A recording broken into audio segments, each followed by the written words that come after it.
Saya tanya, apa kabar semuanya? Luar biasa, karena Tuhan baik. Amin. Puji Tuhan, kita mau belajar firman Tuhan hari ini. Yang mulai tema adalah orang-orang hebat. Tema sekarang ini cukup keren. Seringkali kita dengar orang et labora, berdoa dan bekerja. Nah, saudara, izinkan saya mendahului dengan kisah-kisah yang menyedihkan karena kesalahan beberapa pengkhotbah. Siapa pernah dengar ada pendeta katanya punya urapan khusus? Saya pikir urapan apa? Ternyata urapannya dia diberi karunia untuk mendoakan hutang orang. Dan berapa kali saya pernah ikut kebaktian pendeta itu. Nanti saudara, setelah saya berhenti khotbah, yang punya hutang tulis di kertas kecil, angkanya, jumlahnya, bawa ke depan, nanti saya doakan. Oh, saya protes. Salah besar. Salahnya di mana itu? Kalau hutang kita bisa didoakan, bisa lunas karena didoakan, itu kurang ajar betul. Di mana kurang ajarnya? Yang pakai duit kita yang bayar Tuhan Yesus. Orang Surabaya bilang gasmu ono. Maaf ya, yang gak Surabaya gak usah tahu itu kata apa. Loh, jujur jawab. Saudara setuju gak pengajaran seperti itu?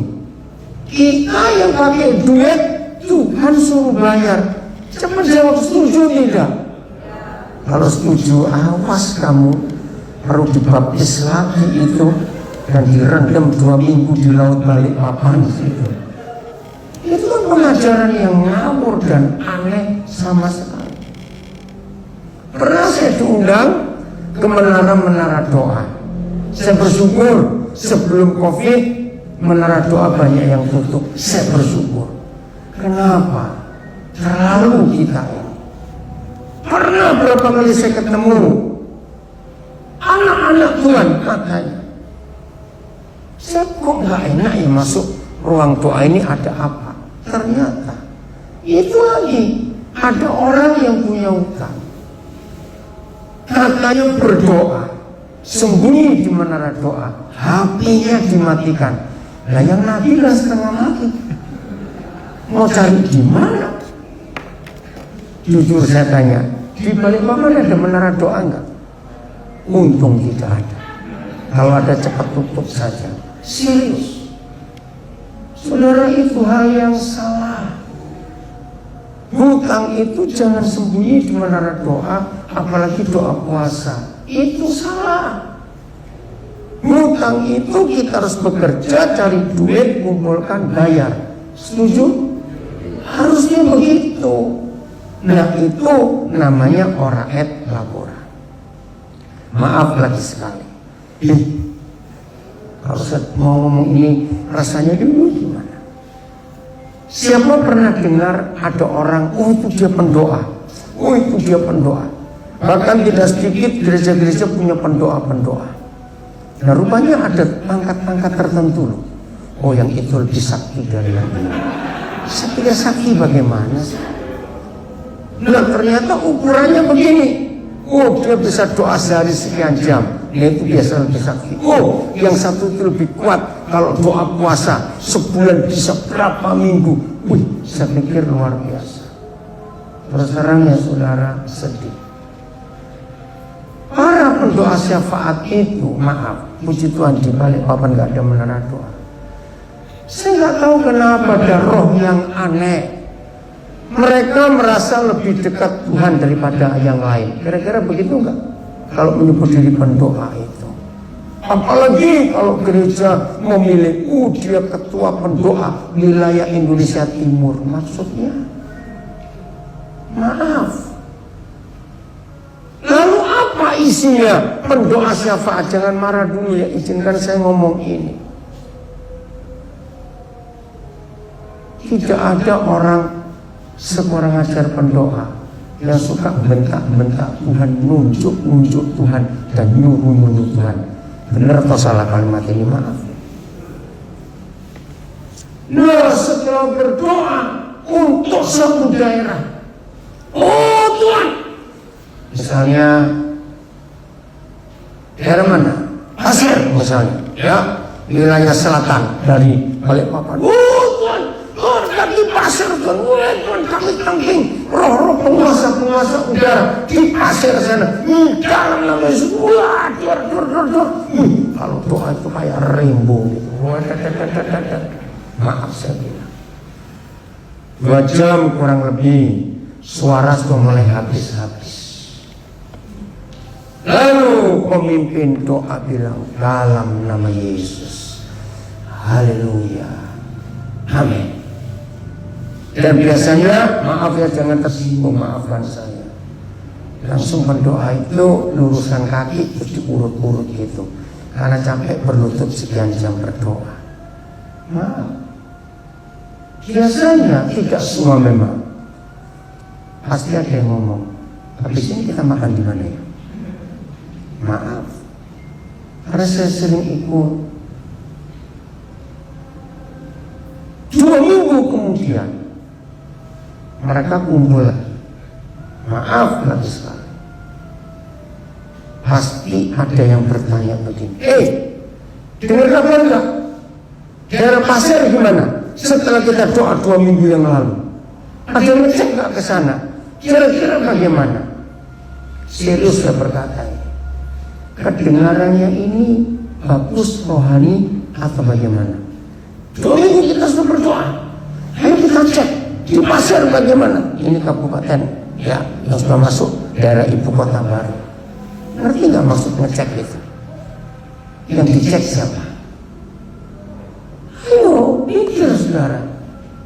Yang dicek siapa? Loh, berani ngecek Tuhan. Apa bentuk ngeceknya? Ayo cepatlah, saudara mikir. Nah, Tuhan sudah kerja nggak ya? Terjadi apa ya di sana? Loh, ngerti nggak? Ini fakta loh saudara. Rata-rata pendoa syafaat suka ngecek Tuhan. Loh, betul atau salah? Serius saudaranya. Bayangkan saudara, Tuhan dicek. Nah, 3 minggu lalu kami pelayanan lintas Sumatera dari sebulan ya, dari 21 Mei kami dari Lampung, ya Pak kami juga ikut, Palembang, Lahat, Muara Enim, Tanjung Enim, sampai ke Jambi, sampai ke Medan, sampai ke Pekanbaru. Dan ternyata sampai di satu tempat ada kesaksian lucu. Di sebuah gereja ada doa pagi. Nah, nggak tahu yang mimpin doa ini ngantuk atau kalau sengaja nggak mungkin. Saudara masih ingat lagu Waktu Tuhan tolong saya, waktu Tuhan tolong saya tersesatlah bila tiada Tuhan. Dan nggak tahu bagaimana dia tuh lagunya diganti. Waktu saya tolong Tuhan, waktu saya tolong Tuhan, Tuhan tersesatlah jika tiada saya. Apa? Nah, dia itu bisa salah lagu sampai selesai satu lagu. Saya dengar kesaksian. Terus saya bilang kepada rekan-rekan yang ada di situ, nggak salah. Loh, bagaimana nggak salah? Karena itulah pendoa yang biasa ngecek Tuhan. Maka itu lagu aja sampai bisa salah. Waktu saya tolong Tuhan, keren betul. Nah itulah contoh-contoh yang ada bahwa berdoa tanpa bekerja itu namanya sihir dan hipnotis. Betul tidak? Terus saya mau cari sebab, kenapa sih kok bisa ada gereja mengajarkan doa saja saudara, percaya saudara, mujizat saudara, begini saudara. Tunggu dulu, ternyata saya menemukan penyebabnya. Saya berikan cara berpikir begini. Wajar atau tidak, maafkan saya, kalau ada orang punya duit lalu suka ngasih orang, wajar atau tidak yang punya duit ini memerintah yang dikasih uang, tolong dong, tolong dong, tolong. Jawab, wajar atau tidak? Nah, ternyata itu masuk ke dalam gereja.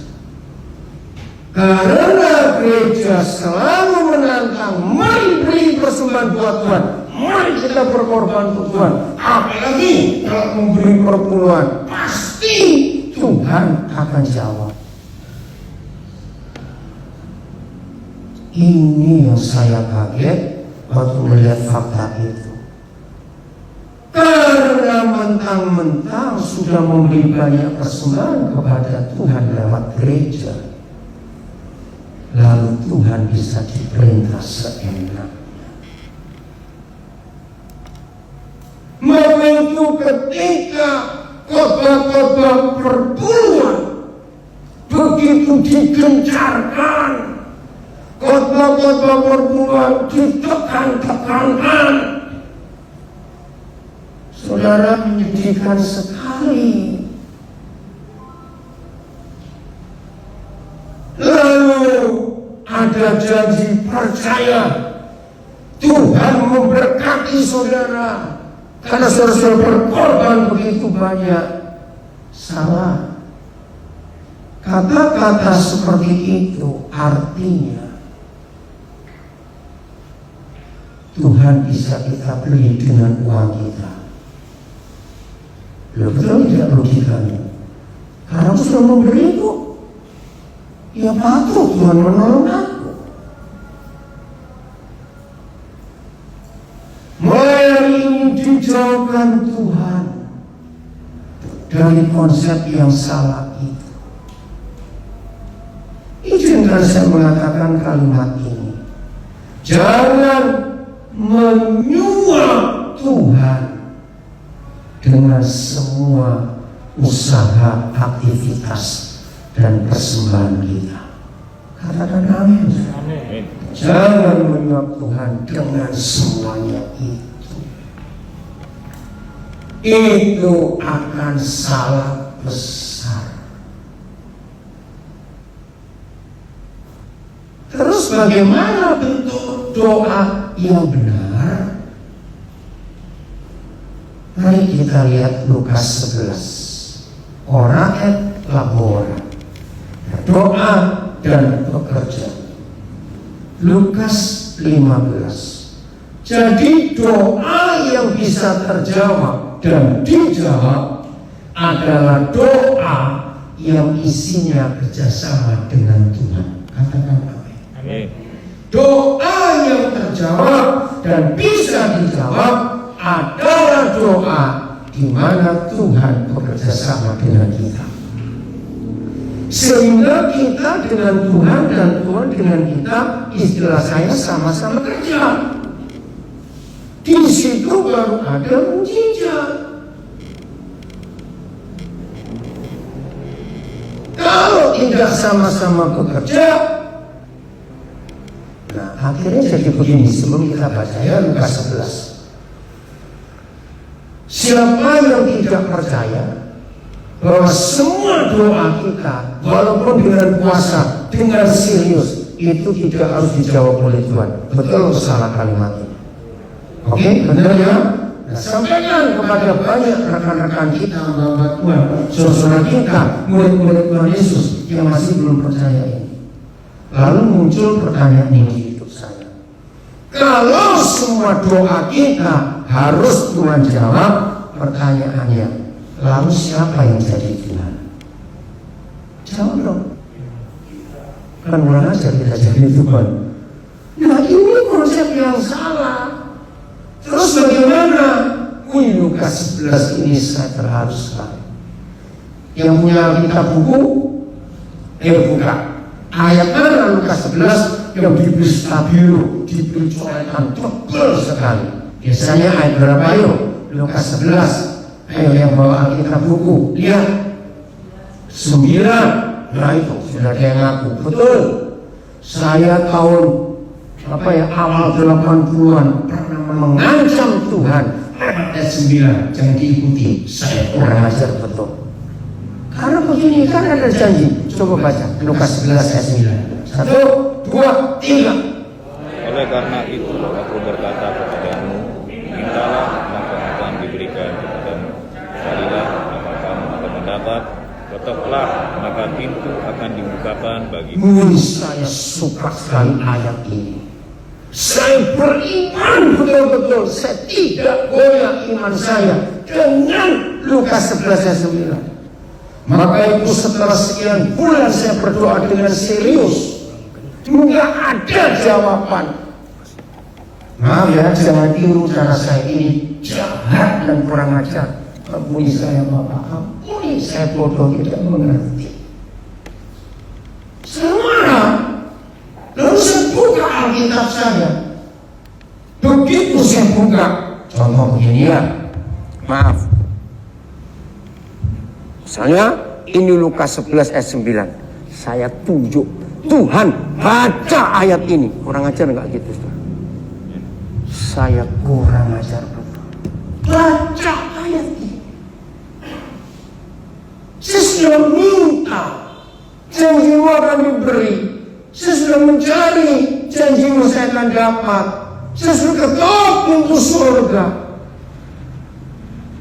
Apalagi yang saya minta bukan untuk diri saya, tapi untuk pelayanan. Sampai pada satu titik, begitu lembut Papa bicara kepada saya bertobat betul-betul. Daniel, kenapa kamu nggak perhatikan kalimatku yang pertama? Nah, selama itu saya nggak ngerti. Dan waktu saya bertobat itu, saya sudah khotbahkan ayat itu hampir 18 tahun. Bayangkan. Salah sampai segitu lama karena kebodohan saya. Saya nggak pernah perhatikan kalimat oleh karena itu. Ayo kita buka. Kalau ada kalimat oleh karena itu bentuknya bagaimana? Ada apa? Sebelum dan sesudah oleh karena itu. Ayo. Sebab akibat. Terima kasih Pak Kepala. Saya kaget. Oh, berarti ada sebab dan akibatnya. Jadi tidak semua yang kita minta akan diberi, tidak semua yang kita cari akan kita dapat, tidak semua yang kita ketok pintu surga dibuka. Karena ada syarat oleh karena itu. Ya ampun, bodoh sekali saya. Saya malu di hadapan Bapa di surga karena kebodohan saya. Lalu saya cari, oleh karena apa? Ternyata ayat 5 Tuhan Yesus sudah menjelaskan. Baca sama-sama mulai ayat 5 ya. Satu-satu. Lalu katanya kepada mereka. Nah, kata lalu di kata pertama ayat 5 ini yang menjelaskan kalimat pertama ayat 9. Oleh karena itu. Nyambung nggak kalau kita baca seperti ini? Lalu kata Yesus kepada mereka, jika seorang di antara kamu pada tengah malam pergi ke rumah seorang sahabatnya, pelan-pelan. Jika ada seorang di antara kamu, berarti seorang di antara kita sekarang ini loh. Saya nggak tahu yang mana. Tengah malam salah seorang di antara kita pergi ke rumah sahabat kita. Untuk apa? Dan berkata kepada sahabat kita, saudara, pinjamkanlah kepadaku 3 roti. Ada apa? Ya, tengah malam, jangan lupa tengah malam. Ayat 6. Jangan lupa simpan kalimat pinjamkanlah kepadaku 3 roti. Ayat 6. Sebab. Jadi gabungkan semua. Oleh karena itu, ada apa? Lalu Tuhan Yesus berkata, ada seorang di antara saudara yang tengah malam pergi ke rumah sahabat yang punya pabrik roti. Sebab ada apa? Saudara, kenapa tengah malam ke rumah sahabatmu yang punya pabrik roti, pinjam 3 roti? Baca sebab. Nah, seorang sahabatmu sedang berada dalam perjalanan singgah ke rumahku. Oke, saya beri contoh dulu. Saya nggak punya bayangan, ya. Misalnya, kalau dari Balikpapan ada orang mau ke Sangatta, maaf, yang mengikuti di rumah, yang belum pernah ke Kalimantan, ya buka peta aja supaya nggak bingung. Nah, dari Balikpapan ada orang, satu keluarga mau ke Sangatta, lewat Samarinda bukan, untuk sampai ke Sangatta. Ternyata sampai di Samarinda, anak-anak keluarga yang dari Balikpapan ini kelaparan. Nggak tahu bagaimana, istilahnya apes atau sial. Nggak ada satupun warung dan toko yang buka di Samarinda tengah malam itu. Tapi orang Balikpapan ini ingat, di Samarinda dia punya sahabat. Nah, sahabat itu saudara yang Yesus katakan, apabila dari antara kamu tengah malam pinjam roti karena seorang sahabatmu lewat, lalu saudara, kami mau ke Sangatta, ternyata anak-anak lapar. Aduh, sial juga. Orang ini sampai ke rumah saudara, ternyata pas makanan habis semua. Dengar ya? Lalu saudara bilang, oh nggak apa-apa, tunggu. Aku pergi ke rumah sahabatku yang punya pabrik roti. Nih, apes lagi. Saudara sampai rumah sahabatmu itu, lihat masih ayat 6. Ayo tayangkan lagi. Apa yang terjadi di rumah temanmu pabrik roti itu? Sebab seorang sahabatmu yang sedang dalam perjalanan singgah ke rumahku, dan aku tidak mempunyai apa-apa untuk dihidangkan kepadanya. Oke, sama-sama nggak punya. Terus ayat 7. Ayat 7. Masakan ia yang ada di dalam rumah itu, yaitu yang punya roti, sahabat saudara, akan menjawab, jangan mengganggu aku, pintu sudah tertutup dan aku serta anak-anakku sudah tidur. Aku tidak dapat bangun dan memberikannya kepada saudara. Jadi saudara punya masalah enggak? Saudara punya berapa masalah akhirnya? 2 masalah. Masalah pertama, sahabatmu yang kelaparan. Itu masalah pertama. Saudara nggak punya makanan. Saudara datang ke rumah sahabatnya yang punya pabrik roti. Masalahnya sama. Sudah tutup, semua sudah dikunci, anak-anak sudah tidur, nggak bisa beri. Ayat 8 itu kuncinya. Sayang terjemahan dalam bahasa Indonesia, terjemahan baru, ayat 8 ini nggak jelas. Saya akan berikan terjemahan bebas. Aku berkata kepadamu, akunya siapa di sini? Ayo, akunya siapa di sini? Bukan. Siapa? Betul, Tuhan Yesus. Maaf, saya salah dengar. Aku berkata kepadamu, sekalipun ia tidak mau bangun. Siapa ia di sini? Siapa kita yang punya roti dan memberikannya kepadamu. Karena 2 orang itu bersahabat. Jadi yang ketok rumah punya roti, itulah kita bersahabat baik dengan yang punya roti. Yang punya pabrik roti bersahabat baik dengan yang ngetok. Nah, karena dua-dua sahabat baik, ini muncul. Ya, karena orang itu adalah sahabatnya. Aduh, ini terjemahnya kok ngaco ya. Namun karena sikapnya yang tidak malu itu. Sikap siapa yang tidak malu? Yaitu saudara. Bukan yang punya pabrik roti, salah. Saudara yang ngetok. Bukan nggak tahu malu, beda loh. Beda. Tidak malu untuk ketok.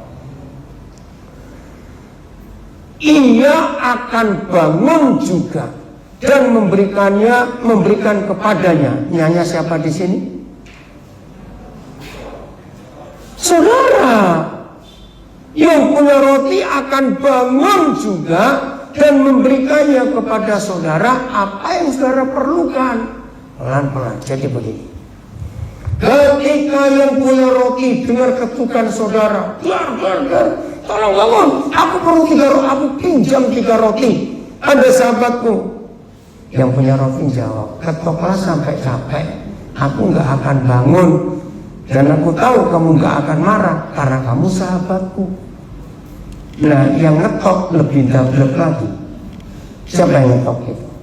Kita. Saudara, maaf ya. Ngomonglah sampai capek nggak mau bangun, aku tetap ketok. Dan aku tahu kamu nggak akan marah karena kamu sahabatku. Akhirnya dua-duanya sama keras kepalanya. Yang kalah siapa? Ayo, yang kalah siapa? Yang punya roti. Di sini saya bertobat. Siapa yang punya roti itu? Orang Bethlehem, rumah roti. Siapa yang kalah? Loh, saudara-saudaraku, Tuhan Yesus akhirnya bangun juga memberikan pinjaman 3 roti kepada saudara. Karena saudara minta tanpa malu. Oleh karena itu, mintalah, carilah, ketoklah, maka itu akan diberikan kepadamu. Pertanyaan, untuk siapa minta tanpa malu itu? Ini yang gereja hampir tidak pernah mengajarkan.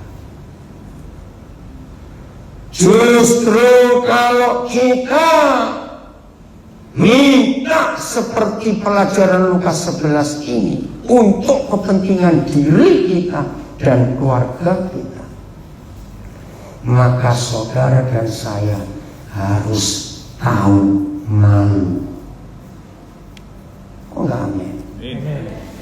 Tapi minta untuk orang lain yang sedang perlu.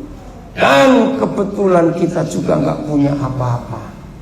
Jangan malu minta kepada yang punya roti. Saya tersungkur, saya menangis minta ampun, bertobat. Karena pernah nyalakan Tuhan dengan ayat yang saya ngerti salah.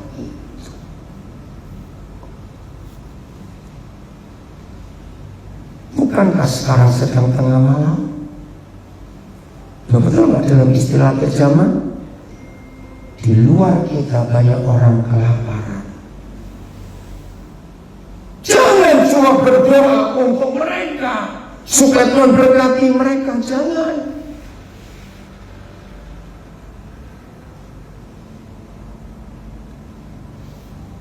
Tadi siang habis mengajar 2 sesi di kantornya Anton, maka Pak Peter suami istri ngantar saya dengan anak saya ke hotel. Tiba-tiba kok saya ingin tolong cari kopi yuk. Nah, akhirnya Peter ngantar ke fotokopi ya. Kami lagi nunggu, tahu-tahu ada GrabFood masuk. Pak Urus bilang, layani dia, dia lagi perlu sesuatu. Oh ya, terus dia ke belakang, ke toilet, kok nggak keluar-keluar, kok lama sekali. Akhirnya dia keluar. Dia pesan, terus dia tunggu di luar biasa. Saya minta Tuhan, bagaimana cara saya ketemu dia ya? Oh, saya dapat ide untuk saya keluar, lihat-lihat yang di luar bagaimana. Akhirnya saya tanya dia. Dia kaget, saya sampaikan apa yang Tuhan sampaikan. Dia lagi mengalami satu masalah sejak ditinggal mati ayahnya tahun 2014 yang lalu. Bersama dengan ibunya hidup mereka jadi sulit. Oke, ini jam kerja, saya nggak mau ganggu kamu. Minta nomor teleponmu. Secara tiba-tiba waktu lagi nunggu habis minuman kami berempat minum, nunggu pesanan dia juga, kok nggak selesai. Roh Kudus gerakan saya, coba kamu telepon dia. Saya langsung telepon, dia di luar, kami di dalam. Kamu perlu ingin minum nggak? Langsung saudara dia jawab. Saya itu merasa rupanya dia sudah lama pengen, karena dia sering, karena yang punya kafe itu sudah langganan. Maaf, kira-kira Peter dengan Mi Ai tadi dengar telepon, langsung nggak basa-basi. Ya, saya minta kopi yang ini. Saya tuh mikir, berarti sudah lama dia pengen itu. Kan dia langsung nyebut apa krom apa tadi? Nggak tahu. Krom ya? Monokrom. Saya nggak tahu itu kopi apa. Berarti sudah saya tahu dong. Waktu dia minta jelas, hati saya bilang berarti sudah lama dia kepengin itu. Saya aja tadi masuk lama masih milihnya. Mau milih yang mana ini? Saudara, sampai tadi sebelum berangkat ke gereja ini saya masih chatting dengan dia. Dia heran-heran.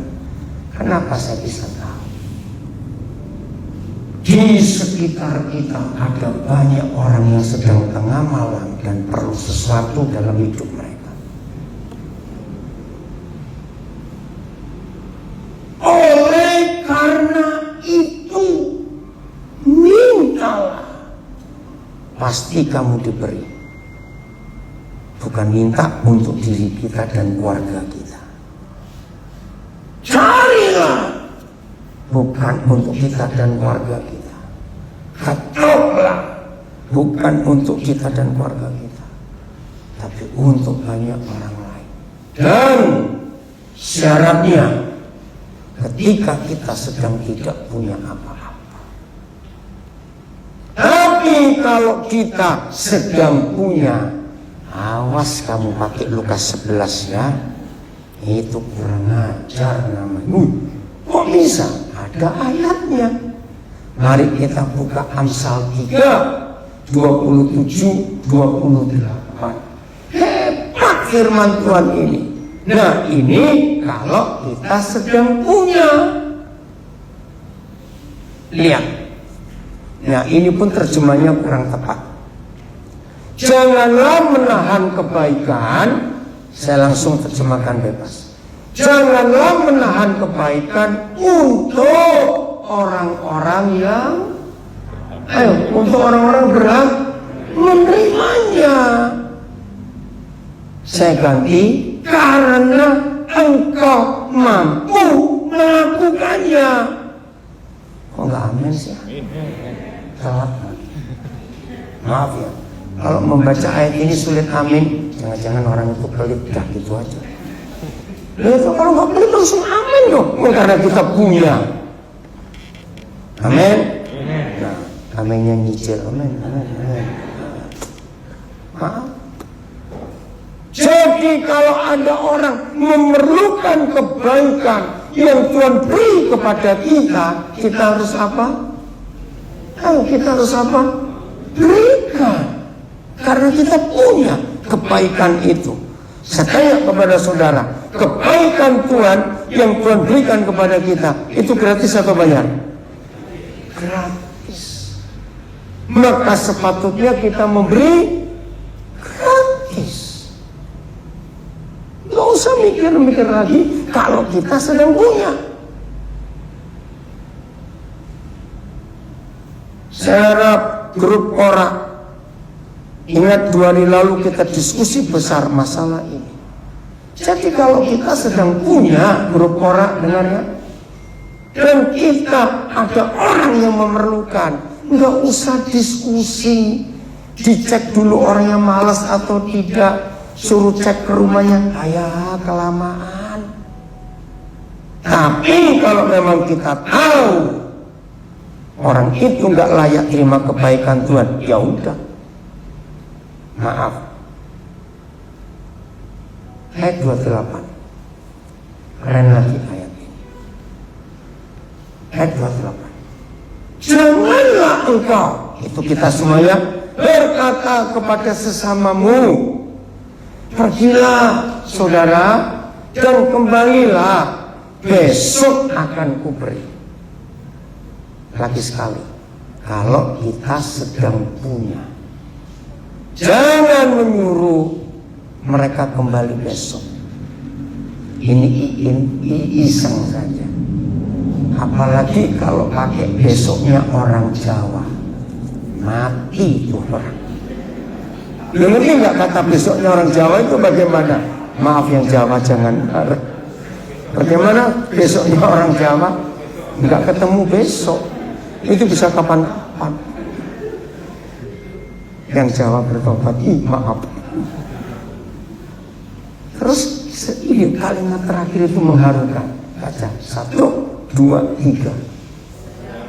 Ayo jangan pura-pura buta huruf. 1, 2, 3.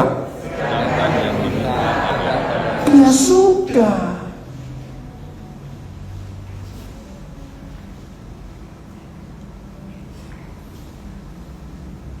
Tadi siang di kantornya Anton, saya dengan anak saya dapat 2 kotak nasi kotak ikan bakar ya. Nah tapi dari pagi saya baru makan sampai sekarang belum lapar, saya juga aneh. Nah terus kami bawa ke hotel, luar biasa.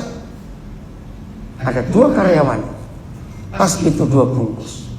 Begitu kami kasih itu, saya lihat dari wajahnya senangnya luar biasa. Jadi maaf ya Ton, kalau kita ada dan ada orang perlu, jangan suruh balik besok, basi masanya. Maaf. Jadi hebat ya firman Tuhan ini. Jadi nggak bisa cuma kita berdoa, harus ada kerja dan tindakan. Katakan amin. Ini konsep yang Alkitab ajarkan kepada kita. Contoh lain lagi, ini masih banyak terjadi, tapi sudah berkurang. Kecuali di zaman saya masih kecil dulu. Gereja ngatakan gini, anak minta sepeda, ya ini cerita umum. Biasanya orang tua Kristen pakai istilah rohani, ya kamu berdoa dong. Saudara tahu nggak, itu pengajaran yang sangat-sangat salah. Berarti di benak itu diajarkan oleh orang tuanya bahwa di surga ada toko sepeda. Loh betul tidak? Karena perlu sepeda suruh berdoa. Loh kok tertawa? Betul tidak? Itu kan konsep yang salah. Lalu gimana jawaban orang tua? Kamu nabung nak, sampai sekian waktu, ayo kita hitung. Kalau kurang, papa tambahin. Itu yang betul. Bukan suruh berdoa. Lalu yang kirim sepedanya siapa? Aduh, kalimat yang salah. Berapa banyak gereja punya cara ini? Waktu ujian akhir anak-anak, biasa enggak semua ya. Saya tahu di sini nggak ada Pak ini, itu tempat lain. 2 hari sebelum ujian, anak-anak dikumpulkan ke gereja. Mari kita berdoa untuk ujian anak-anak kita. Ada nggak gereja seperti itu? Nah, itu salah. Harapannya, karena saya didoakan di gereja, aku pasti lulus. Nah, kalau kamu nggak belajar, itu orang Surabaya bilang, nggak semua. Maaf. Enggak belajar kok didoakan minta lulus, enak saja. yang benar adalah orang tua mendorong anak-anaknya untuk belajar yang rajin. Setuju? Dan doa orang tua adalah jangan grogi, takut, relax, percaya kepada Tuhan. Karena kamu sudah belajar. Kecuali kamu belum belajar, nggak bisa didoakan. Kamu belum belajar kok minta lulus. Walaupun sekolah bapak jadi aja nggak bisa. Artinya, jadi doa itu harus ada tindakan, ada yang kita kerjakan, baru ada jawaban. Coba kita baca judulnya, Kejadian 18 ayat 16. Lihat judulnya dulu. Ya di layar nggak ada itu. Tolong yang punya Alkitab, baik yang di smartphone maupun yang Alkitab buku, tolong baca judul Kejadian 18 ayat 6. Apa judulnya? Ayo baca dong yang punya Alkitab. Bukan ayat 16, bukan ayat 1. Tuhan mengulangi janji itu ayat 1. Ayat 16 baca segera. 1, 2, 3. Doa syafaat Abraham untuk Sodom. Doa syafaat Abraham untuk Sodom. Nah, saya nggak ngerti kenapa kok diterjemahkan begitu. Bisa nggak baca dengan cepat? Dari ayat 16 sampai 20 berapa terakhirnya itu? Sampai 20 berapa terakhirnya? 33 Pak. Oh, sampai 33. Waduh, agak panjang. Nggak apa-apa ya. Ayo cepat-cepat baca. Saya akan baca cepat. Untuk membuktikan ada doanya nggak Abraham itu? Nggak ada. Tapi kenapa diterjemahkan doa syafaat Abraham untuk Sodom? Maaf, ini agamawi. Ini untuk orang beragama. Doa, dikit-dikit doa. Tidak. Lalu berangkatlah orang-orang itu dari situ dan memandang ke arah Sodom, dan Abraham berjalan bersama-sama dengan mereka untuk mengantarkan mereka. Berpikirlah Yahweh, apakah aku akan menyembunyikan kepada Abraham apa yang aku lakukan ini? Bukankah sesungguhnya Abraham akan menjadi bangsa yang besar serta berkuasa, dan oleh dia segala bangsa di atas bumi akan mendapat berkat? Sebab aku telah memilih dia supaya diperintahkannya kepada anak-anaknya, kepada keturunannya, supaya tetap hidup menurut jalan yang ditunjukkan Yahweh dengan melakukan kebenaran, keadilan, dan supaya Yahweh memenuhi kepada Abraham apa yang dijanjikannya kepadanya. Sesudah itu berfirman Yahweh, sesungguhnya banyak keluh kesah orang tentang Sodom dan Gomora, dan sesungguhnya sangat berat dosanya. Baiklah aku turun untuk melihat apakah benar-benar mereka telah berkelakuan seperti keluh kesah orang yang telah sampai kepadaku atau tidak. Aku tidak mengetahuinya. Lalu berpalinglah orang-orang itu dari situ dan berjalan ke Sodom. Tetapi Abraham masih tetap berdiri di hadapan Yahweh. Abraham datang mendekat dan berkata, apakah engkau akan melenyapkan orang benar bersama-sama dengan orang fasik? Bagaimana sekiranya ada 50 orang benar dalam kota itu? Apakah engkau akan melenyapkan tempat itu dan tidaklah engkau mengampuninya karena ke-50 orang benar yang ada di dalamnya itu? Jauhlah kiranya daripadamu untuk berbuat demikian, membunuh orang benar bersama-sama dengan orang fasik, sehingga orang benar itu seolah-olah sama dengan orang fasik. Jauhlah kiranya yang demikian daripadamu, masakan hakim segenap bumi tidak menghukum dengan adil. Yahweh berfirman, jika aku dapati 50 orang benar dalam kota Sodom, aku akan mengampuni seluruh tempat itu karena mereka. Abraham menyaut, sesungguhnya aku telah memberanikan diri kepada Yahweh, walaupun aku debu dan abu. Sekiranya kurang 5 orang dari ke-50 orang benar itu, apakah engkau akan memusnahkan seluruh kota itu karena yang 5 itu?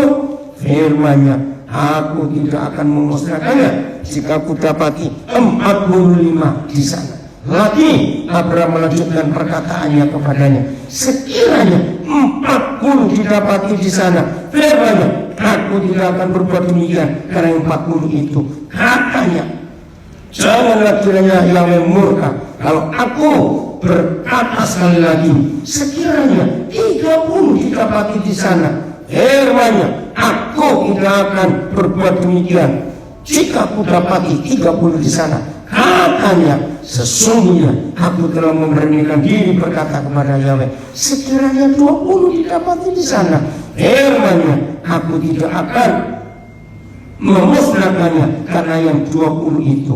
Katanya, janganlah kiranya Yahweh marah murka kalau aku berkata lagi sekali ini saja. Kalau sekiranya 10 didapati di sana firman-Nya, aku tidak akan memusnahkannya karena yang 10 itu. Lalu pergilah Yahweh setelah ia selesai berfirman kepada Abraham, dan kembalilah Abraham ke tempat tinggalnya. Ada doa gak?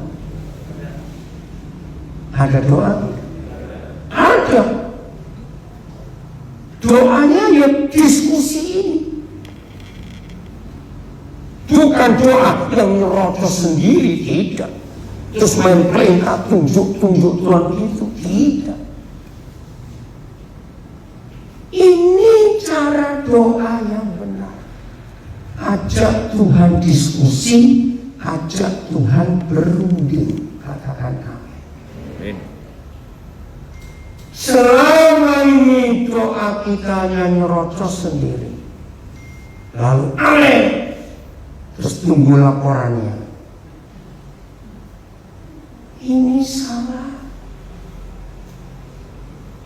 Maka itu kata orang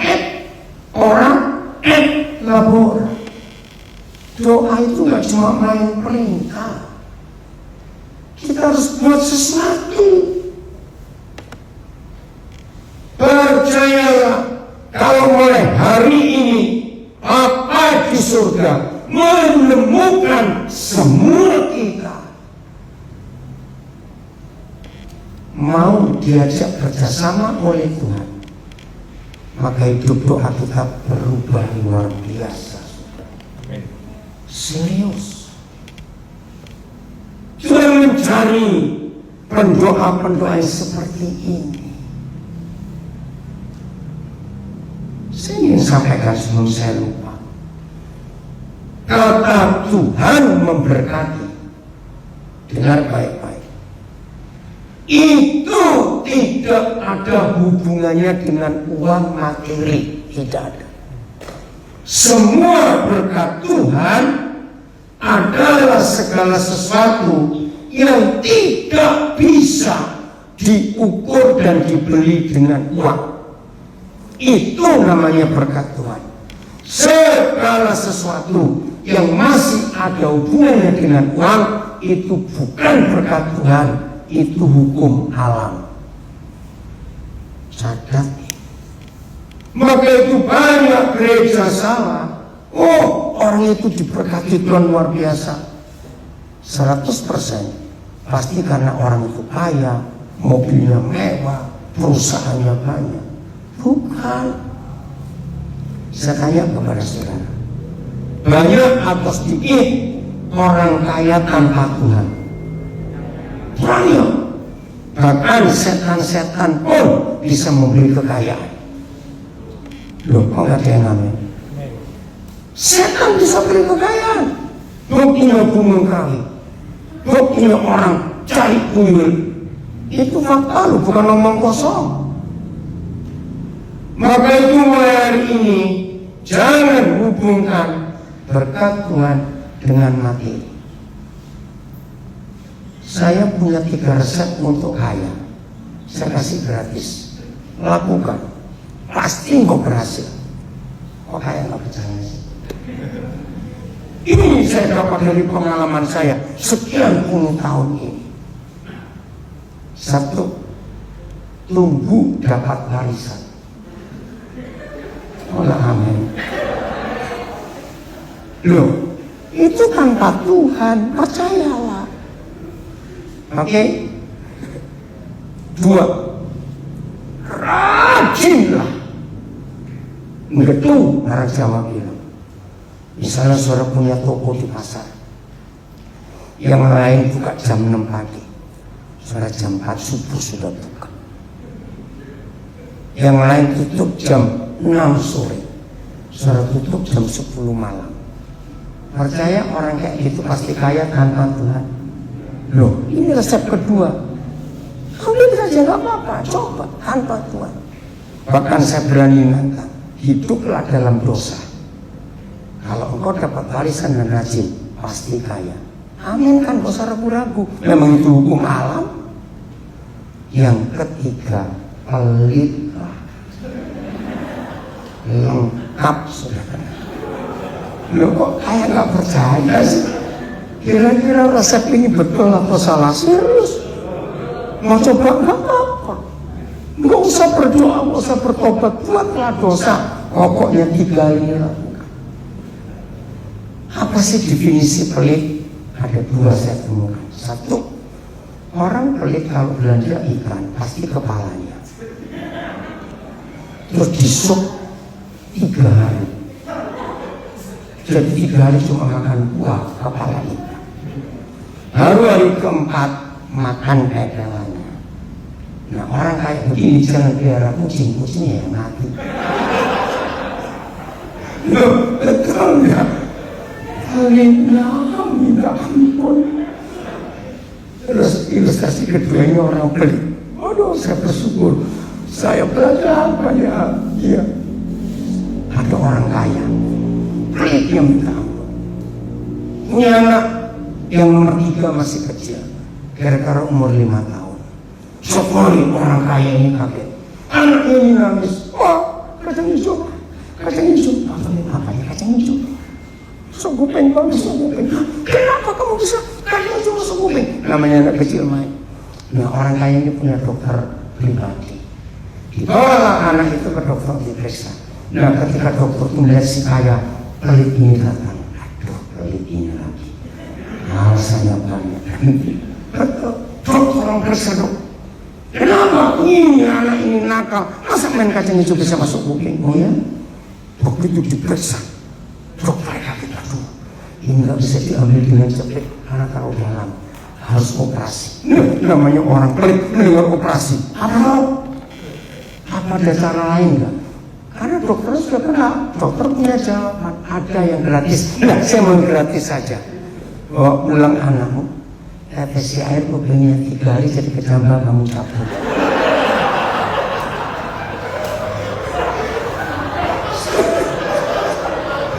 Aku saya hari ini betul.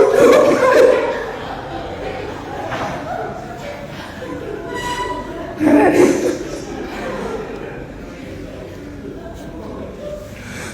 kenapa sampai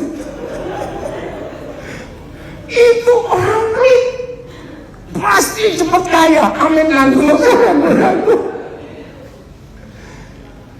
Maka itu orang pelit pasti nggak masuk surga. Yang ngomong bukan saya, kalau Tuhan Yesus. Jadi ngerti sekarang dalam hidup ini nggak bisa apa-apa diselesaikan hanya dengan doa, nggak bisa. Harus ada aktivitas dan tanggung jawab kita. Katakan amin. Supaya kebenaran itu nyata di hidup ini.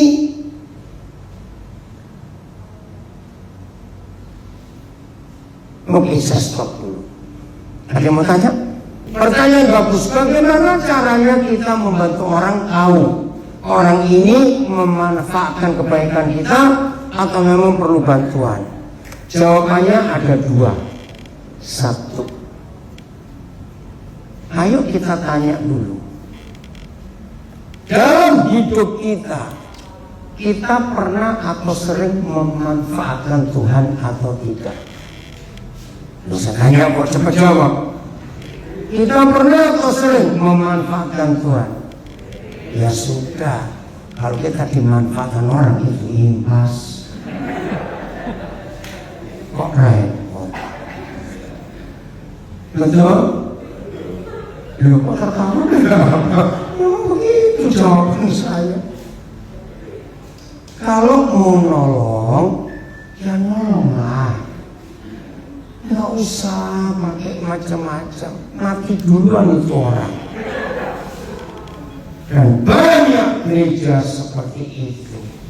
Dana diakonia yang datang butuh dicek 3 hal. Lihat daftar kehadirannya, rajin atau tidak. Itu jahat. 2, orang ini sudah berapa lama jadi anggota gereja kita? Nomor 3, biasanya utusan untuk ngecek ke alamat. Ini jahat. Kalau gereja punya dana diakonia dan ada orang yang perlu, ya sudah kasihlah.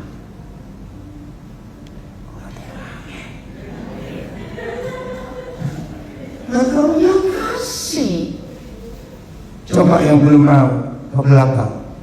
Ternyata di belakang gereja Kepantiasuhan berapa anak Pak Gembala?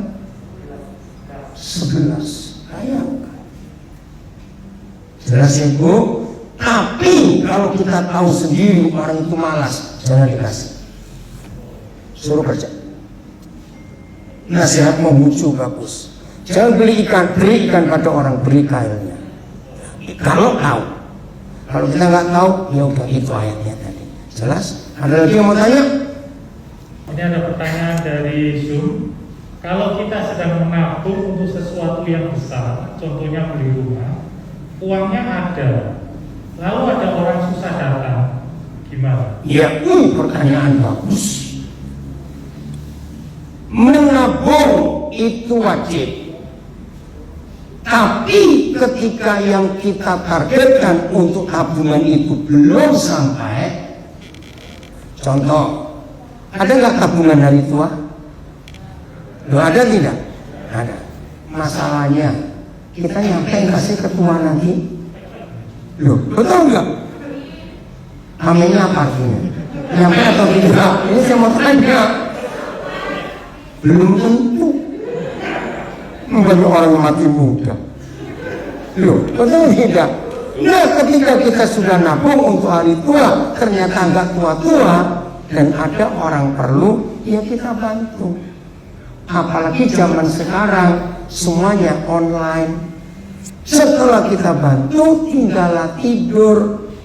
Bisnis online saudara akan jalan terus. Besok bangun ada tambahan lagi. Oh enggak, amin sih saya nggak begini. Aduh, susah bener kok ngomongin duit ini ya. Amin. Nah, tabungan untuk menikah. Tahun berapa menikah? 3 tahun lagi. Ya sudah. Ternyata hari ini ada yang perlu. Kalau memang kamu terlihat lakukan. Besok kerja tabung lagi. Termasuk beli rumah. Kan belum nyampe. Beli rumahnya kapan? Ya tunggu uangnya kumpul. Bukan kafir Tuhan berkata kalau kita menabur kita pasti menuai. Kalau ada orang perlu, ya nggak mungkin lah saudara kasih semua tabungan untuk beli rumah, yang nggak mungkin. Kita bisa periksa, minta hikmat Tuhan, Roh Kudus akan menolong. Nah itu caranya. Beri kalau orang itu sedang perlu. Dengan Lukas 11 tadi, oleh karena itu. Nabung lagi bisa diisi lagi. Begitu itu cara saya itu. Ya, saudara bukan cuma perpuluhan. Ya, kalau kita punya, entah bentuknya tabungan, entah bentuknya apa, atau untuk perpuluhan, kalau belum waktunya dikasih, ya toh, yang kita kan bisa kasih, lalu kita tambahin lagi, kita dapat terus kok. Ini yang kita harus lakukan. Lagi-lagi asal kita tahu betul orang itu perlu, lagi sakit keras, nggak apa-apa. Keluarkan. Nanti kita isi lagi untuk perpuluhan itu. Jelas? Satu lagi. Ada yang mau tanya? Ayo, supaya kita yakin betul. Jadi doa itu sambil bekerja. Oke, ayat terakhir. Kalau begitu Roh Kudus tolong kami supaya kami betul-betul bisa hidup untuk benar dan berkenan di hadapan Tuhan. Kisah Rasul 20 ayat 33 sampai 35. Ini dahsyat sekali. Paulus saja kerja sebagai hamba Tuhan, nggak cuma berdoa. Kisah Rasul 20 33 sampai 35. Nah, lihat ayat ini. Kisah Rasul 20 perak atau emas. Ini yang ngomong hamba Tuhan besar, Rasul hebat, Paulus. Perak atau emas atau pakaian tidak pernah aku ingini dari siapapun juga. Keren nggak kalau semua hamba Tuhan punya sikap ini? Sehingga hamba Tuhan nggak dikenal jemaatnya. Wah, ini kalau tanggal segini om ini ke rumah pasti minta persembahan. Lu jemaat itu sampai hafal, saudara. Apalagi masa pandemi ini, dulu sampai saya sedih. Tidak sedikit gembala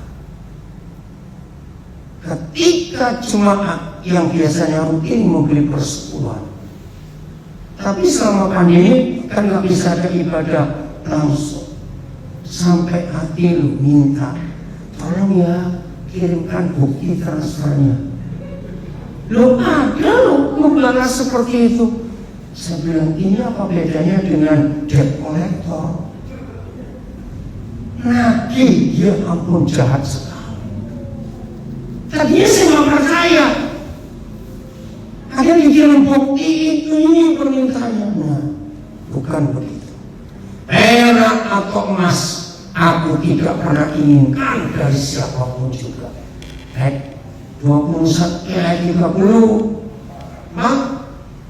Mana ayo? Kamu sendiri tahu. Baca. Oh, dengan tanganku sendiri aku telah borak. Kenapa teman-teman? Nah, ini orang yang telah borak. Kamu sendiri tahu bahwa dengan tanganku sendiri aku telah bekerja untuk dua hal. Satu, memenuhi keperluanku. Dua, dan keperluan kawan-kawan seperjalananku. Ini luar biasa. Maaf ya saudara, saya lakukan ini lebih dari 40 tahun. Sampai hari ini saya diundang pelayanan kemanapun, termasuk ke luar negeri. Saya tidak pernah mau terima uang tiket atau minta uang tiket. Saya tidak pernah. Ada Pak Edo saksinya, ada Pak Kawi saksinya. Dan saya kalau pergi pelayanan nggak sendiri, selalu ngajak.